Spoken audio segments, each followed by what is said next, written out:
Uh, Hello, everyone. My name is Ned Dennison. I'm a marathon swim organizer and swimmer from Cork, Ireland.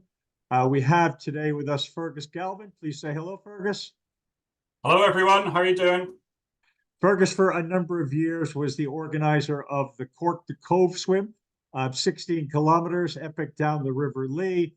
And it was a very significant swim in the history of marathon swimming in County Cork. A whole lot of people kind of cut their marathon teeth on this swim and gained the confidence to go on from there.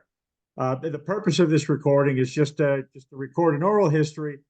20 years from now, when people want to remember this swim or what happened, they can refer to this as one of their reference points. So first of all, Fergus, tell us about your early aquatic swimming, kayaking, aquatic involvement.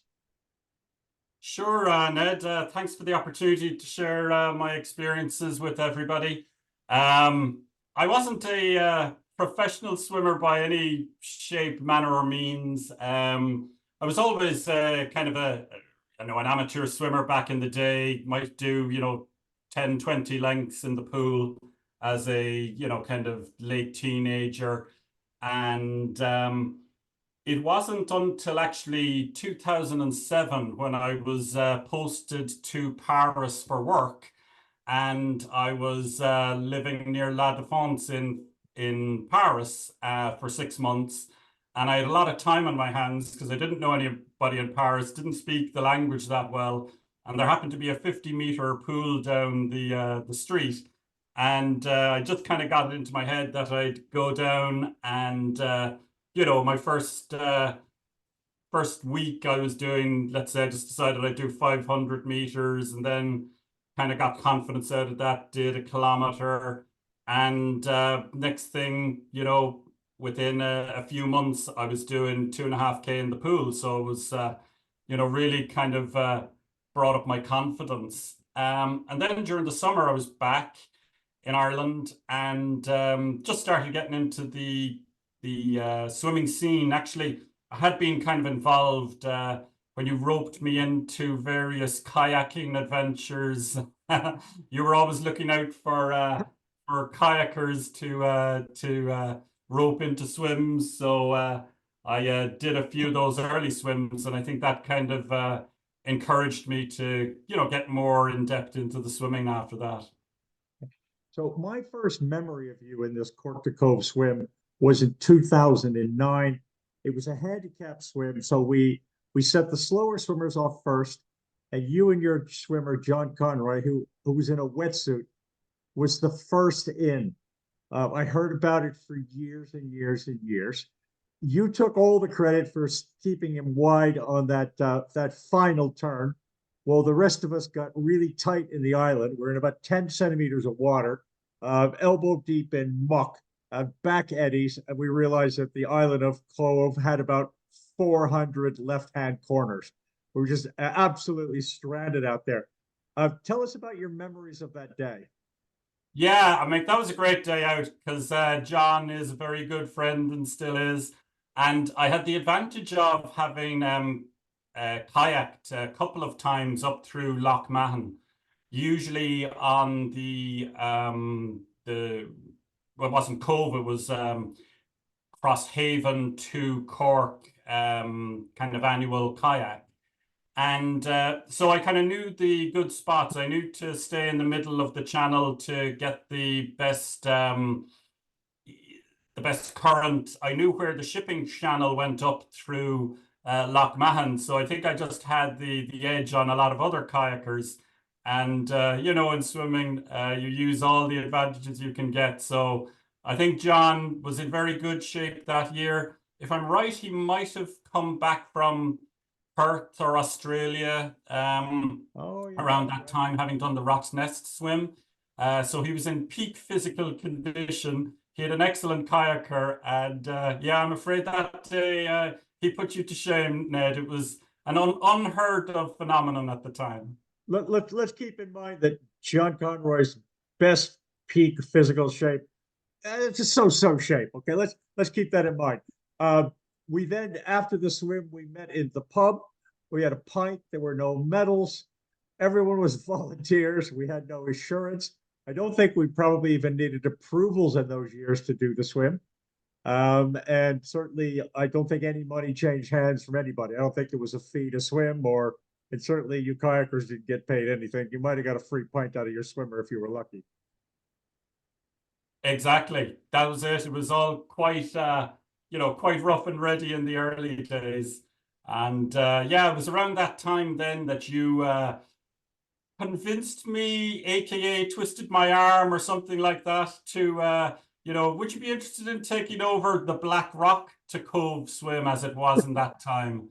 And that was back in about 2007, actually, I think, was when I kayaked. And then in 2008, if I'm correct, I took over the swim and started, first ran it from Black Rock to Cobh, actually. So it was a shorter kind of 12K swim.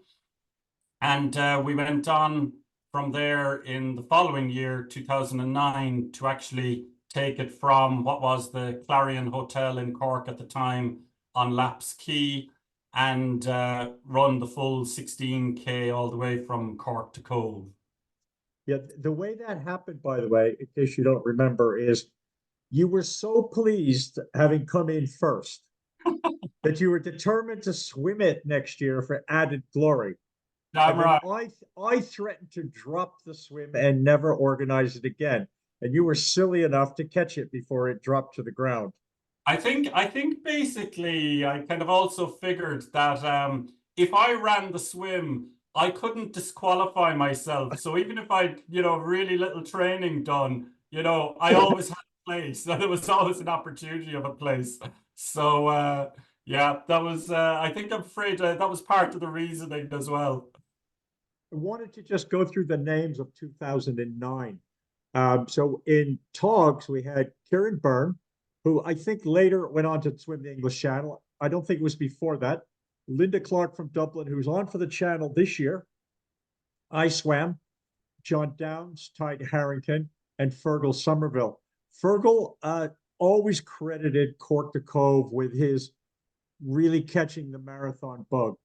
We then had in wetsuits, Para Casey, who tragically passed away in the Channel. Nicole Clancy, yourself. This is the 2009 gang. Vince Harrington, Billy Horgan, Eddie Irwin, who went on to complete the Channel. Bernard Lynch, who went on to complete the Channel. Liam Maher, who went on to complete the Channel. Karen O'Sullivan, Alan McGuinness, David Merriman, and Eilish Wilcox. So that was the 2009 gang, which is kind of just an interesting look back at it all. I don't think any of us were aware back then that that a guy named John Earls had actually completed that Black Rock swim back in 1969. So I know you and John were prancing around for years and years and years, having to claim the first one ever to do it. But we later found this guy, John Earls from Limerick. He's in the Ireland Marathon Swimming Hall of Fame. So he was really the first one. Let's see, just out of historical information, we had a record of a swim in 1973 from Black Rock to Cobh. We never actually got a full list of the names of people that did it, but certainly Eilish Burns was in that. Fergus, tell us about the organization in the years you ran the swim. How did you get the kayaks? I don't even remember if we had needed insurance in those years. We needed approvals. We certainly needed to tell the ferry boat guy we'd be coming.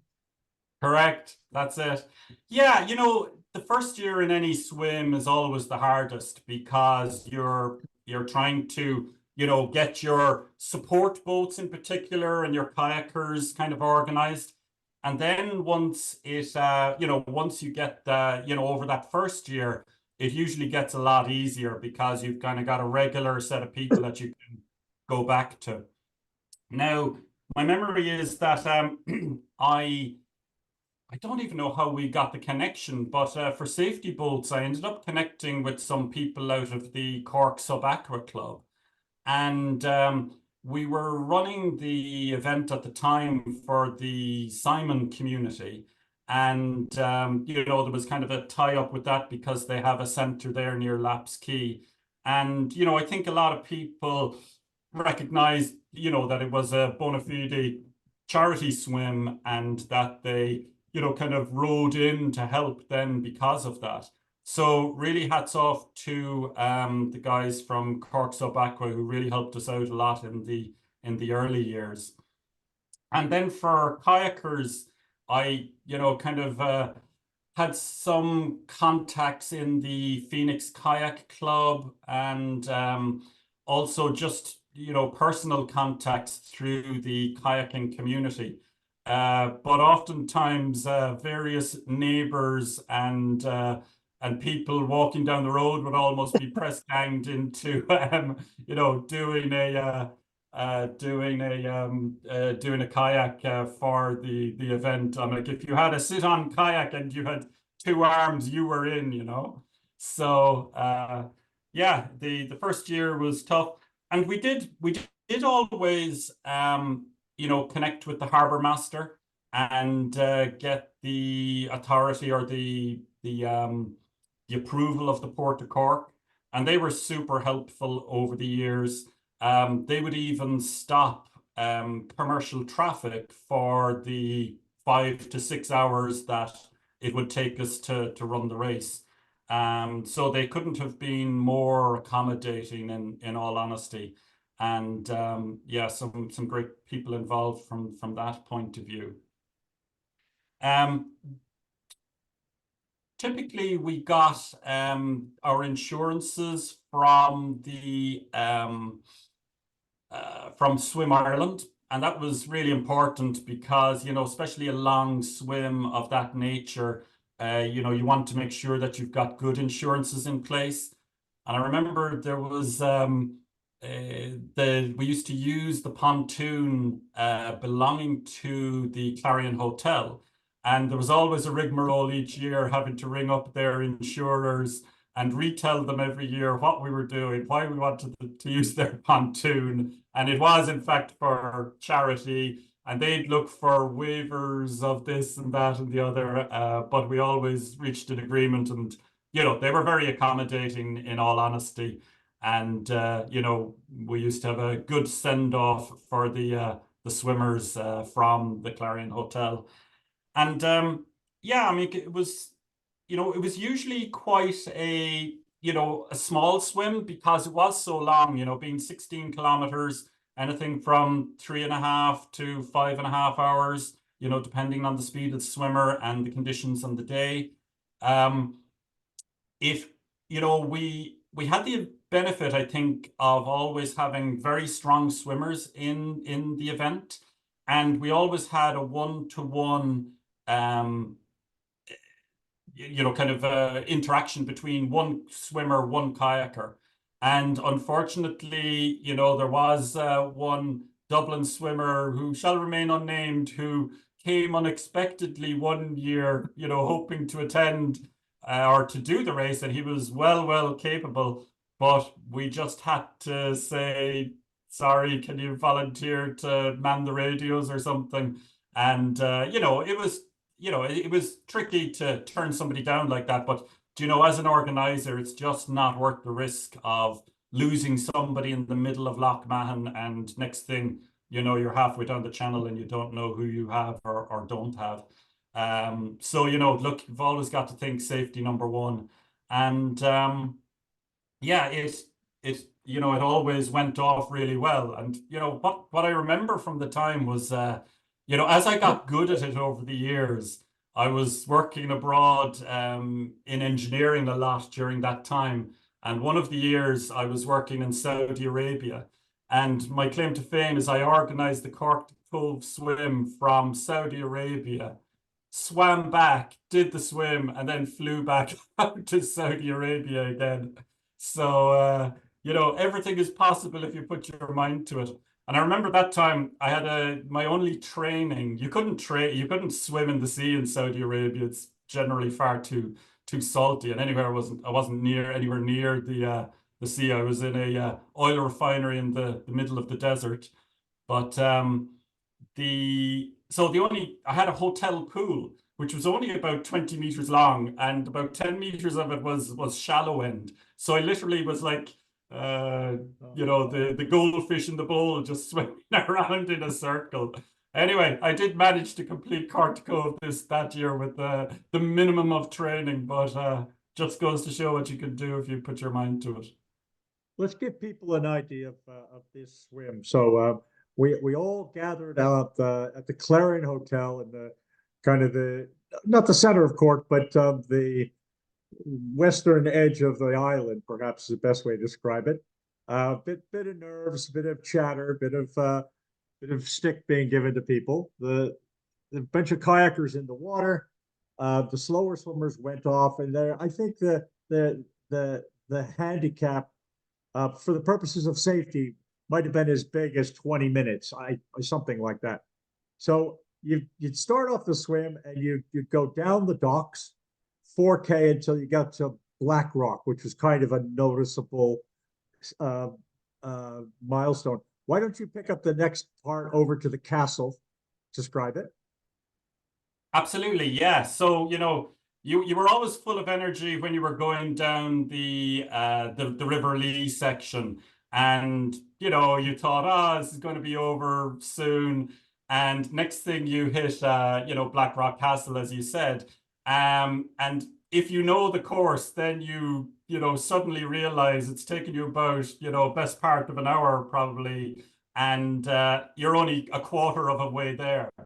And next thing you turn the corner and the whole of Loch Mahon just opens up in front of you. And it was often quite a tricky point for a lot of newbies or beginners, because it's very easy wayfinding when you're going down the river, because you've got banks either side, you just go straight down the center. Next thing you open up into this kind of inland sea lake, and it's really hard. You really then have to rely on your kayaker, and you hope that they've read the race notes, which were always very detailed, but sometimes people didn't read them. And there was a certain house on the hill in Passage West that you aimed for. But if people were ready, they could always kind of use the red and green shipping channel buoys to guide themselves down the channel. But I do remember a couple of times people going kind of right or left, and next thing, ending up on sandbanks or mud banks and standing up and going, which way am I supposed to go? So yeah, there was always it was always a soulless place. And if you were unlucky enough to be a little bit tight to the left at a certain time of day, you got the warm upwelling of water being released from the treatment plant, which is always a sort of, you wonder, something like, this water got awful warm and it seems to be going in an upward direction. And I do remember actually, in the final couple of years of the swim, the harbour master had changed, and there was one year where they did bring commercial traffic up the channel while we were swimming down. And next thing, there was a load of people in the water, and like a huge dredger starts chugging up and coming up, and I'm going, oh my God, I hope people are just outside of that. Anyway, everything passed off well. Yeah, and once you got to the Passage West, and you kind of rounded the corner there into the channel at Passage West, and you saw what I described as entering the Garden of Eden. Correct. Well, yeah, with the net fertilizer plant on your left-hand side, I don't know, it was more the industrial Garden of Eden, perhaps, Ned. But you kind of had more of a sense of security there again, because now you were back in a much smaller, channel, and you would really feel the pull of the tide as we were going out. And if I got the times right, the whole of Loch Mahon would be emptying at that time through Passage West. So you really got a kind of a good push through that phase. 6, 7, 8 kilometers an hour or something. It was fabulous. Yes. And you knew it. Exactly. And it was tough. Loch Mahon was tough because you lost that you lost that tidal push. So it was a long, hard slog, through Lough Mahon. And I remember 1 or 2 years, one year in particular, where there was probably a force 4 or 5 southwesterly blowing up Lough Mahon.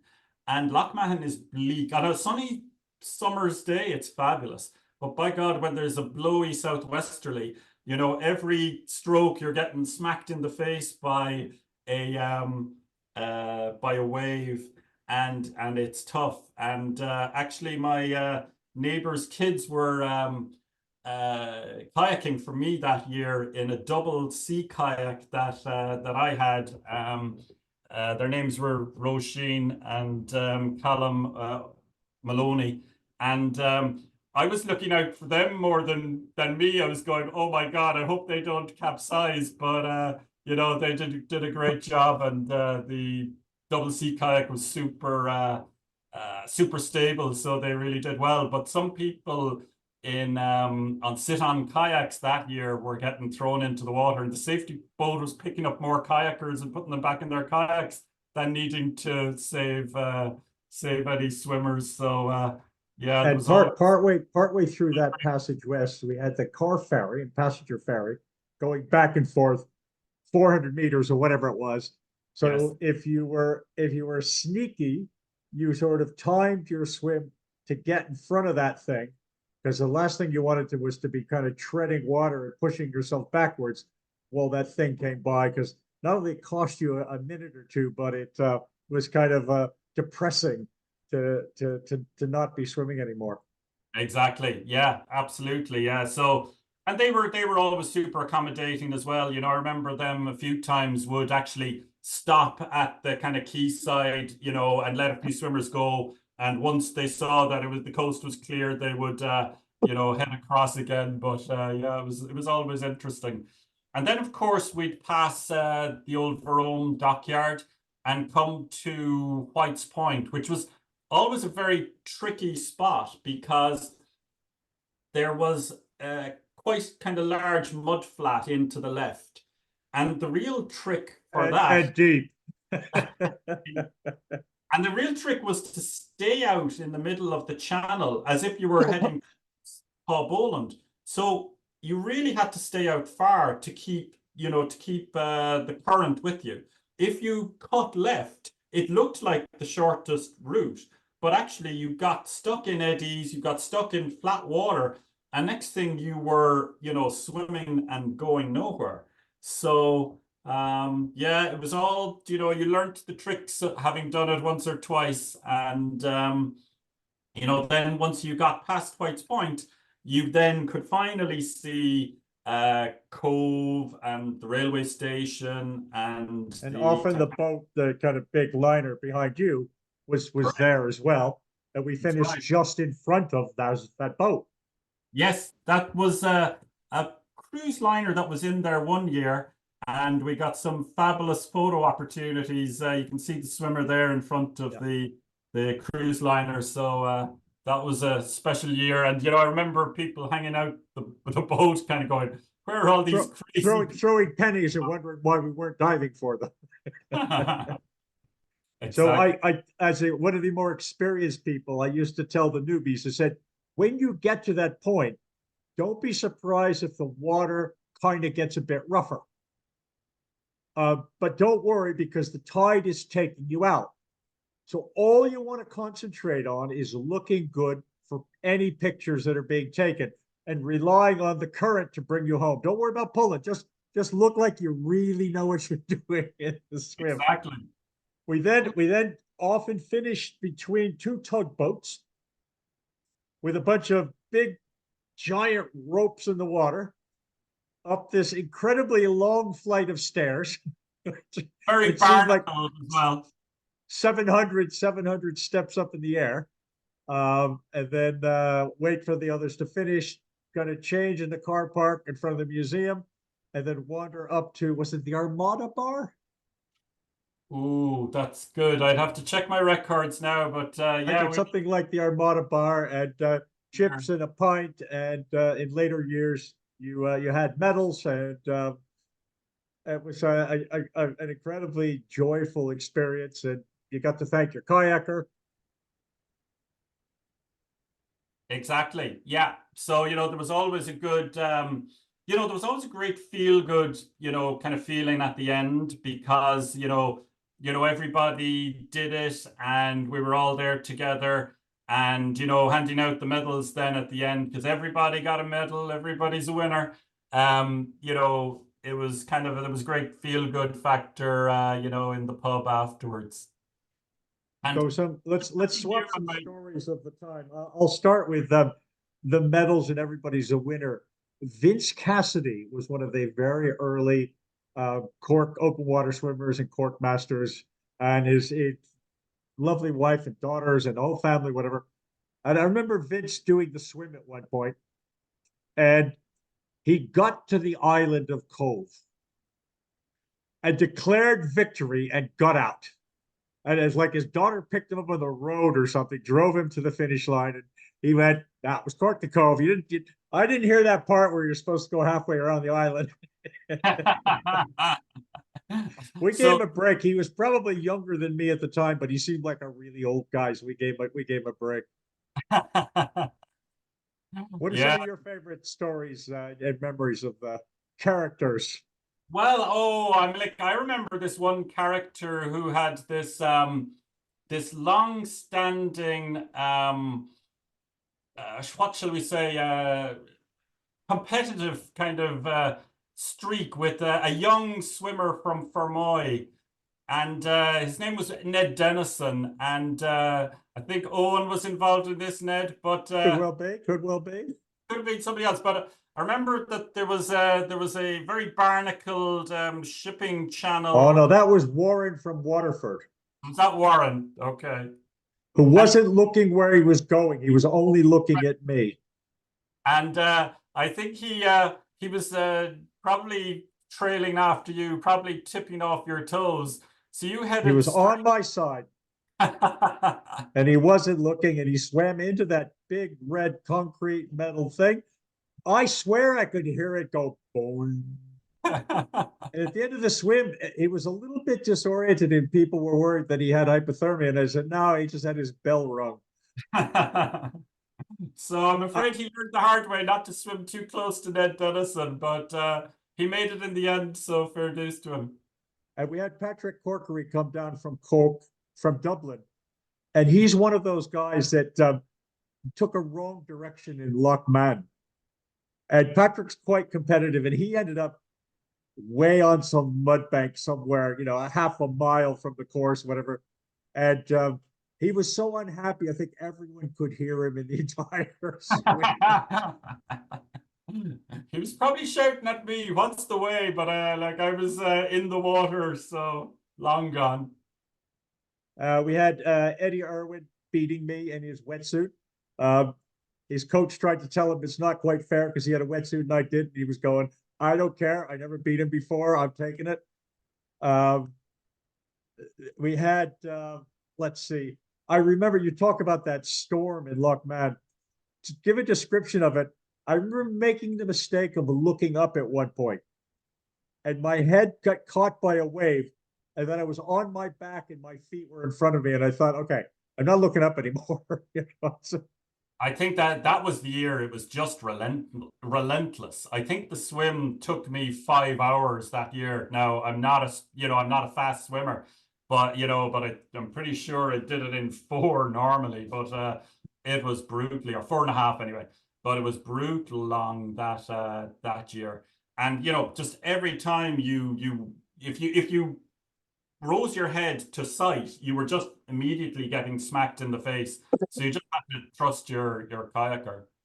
And I'm just now looking here at 2012, just the list of people who were involved, and it's a real kind of who's who of the Cork swim scene. We had Colin Brannock came first in male togs, and then we had Gabor Molnar, our famous Hungarian fire chief. Subsequently, Trevor Malone, who went on to do great things, came third in male togs that year. Adrian Healy, first male wetsuit. Jonathan O'Regan, Brian O'Shea from Ardgroom, Maeve Linehan, first female wetsuit, Pat Corkery was in it that year, Ken Rogers, Alan Rogers, Vincent Harris, Maeve Carey, Dave Merriman, who's done so many swims over the years and used to organize the Devil's, oh, one down in Devil's Barley Rock Cove. and Devil's Rock Crookhaven. swim, yeah, that was great. Fergus Galvin's in here, Angela Harris, Yeah. and Pierce Ryan. I mean, that was a classic year of swimmers that year. You did take some abuse over the years because I didn't want to take it myself. We ended up producing Cork marathon caps for 10K plus, 10 miles plus, and 25K plus. And Cork to Cobh, through no fault of mine, was about 9.98 miles. So you didn't even get the 10-mile cap for the thing. And I always blamed you for laying out the course. Since then, a number of people have done solo swims. Niall Kenny, Owen Hennessy, and Frank Hallisey, and they've gone that little bit further to get the 10 miles plus the 16.3K or whatever it is. I think if we had known that at the time, Ned, we'd have just done a few laps of the cruise ship there, and that would have made up the difference. I mean, yeah, I think that was a bit, I think that was sour grapes, really, for some reason that you didn't allow us to get our caps. But we were there, but thereabouts, you know. And then finally, we'll fast forward to put a smile on people's face. You were always an absolute idiot for volunteering to do kayaking. So my favorite or least favorite story is I'd always wanted to swim around Ballycotton Island. This is kind of before Google Earth and stuff, and I didn't really have any sea charts. I didn't really know how far it was. I didn't really know anything about it, but I knew for sure you'd be stupid enough to volunteer to help. I think it was November or something. It's absolutely like the dumbest time of the year. And our safety plan was, well, if I'm not to the far corner of Ballycotton in 45 minutes or an hour or something like that, we'll turn around and come back. And so off we headed. It might have been a little bit colder than we expected, might have been a little rougher than we expected, and the tide might have been against us. So at whatever the time was, you went, okay, it's time to stop, Ned. And I don't remember, you had another kayaker with you who headed back to get like an emergency blanket or something to start a warm car. And I convinced you, I just want to swim over to the corner and look. And that took me probably another 20 minutes. And it was a very cold swim back. We ended up in the car shivering for a while. I think we went to the pub and later had a hot drink. But that led to Carol Cashel picking up that swim as an organized swim. And a number of us with appropriate safety cover over the years have done some classic swims down there. So I give you credit for actually helping to start the around Ballycotton swims. Although all you really did was sit in a warm kayak and go, geez, he's an idiot out there. I should have hit you over the head with the paddle just to kind of encourage you along. Oh, that was an interesting day. So any last thoughts on the experience? Can we convince you to resurrect this thing in the future, or are you spectating now? I think it's always possible. I suppose, these things have a lifetime. I think that we called it a day probably about 2017. I think 2016 was the last time we ran it. I suppose, a lot of swimmers, have done it at that stage. And, I think it's, sometimes you need, new people to take it on and bring it to a fresh group of swimmers. I'm sure if you ran it again, you'd get, a lot of new swimmers, who are new on the scene would be really into it. But, it just needs, a new enthusiastic, young, unknowing person to take it on. And I'll give them all my contacts and they can certainly, go from strength to strength again. So, Fergus, I want to thank you on behalf of all of the marathon swimming community. it was a huge, huge, huge positive contribution to the growth of marathon swimming in Cork. And you should be very proud of your activities. So thanks again. Really appreciate it, Ned. It was great fun over those years running it and met some fabulous people, including yourself and everybody involved in Cork swimming. And you know, it's a joy, and it's something I'll look back on for the rest of my life. And you know, really think I did something for the swim community, also for the Simon community, for the charity, and just for, you know, sheer enjoyment. It was great times, the best of times. All right. Thanks again,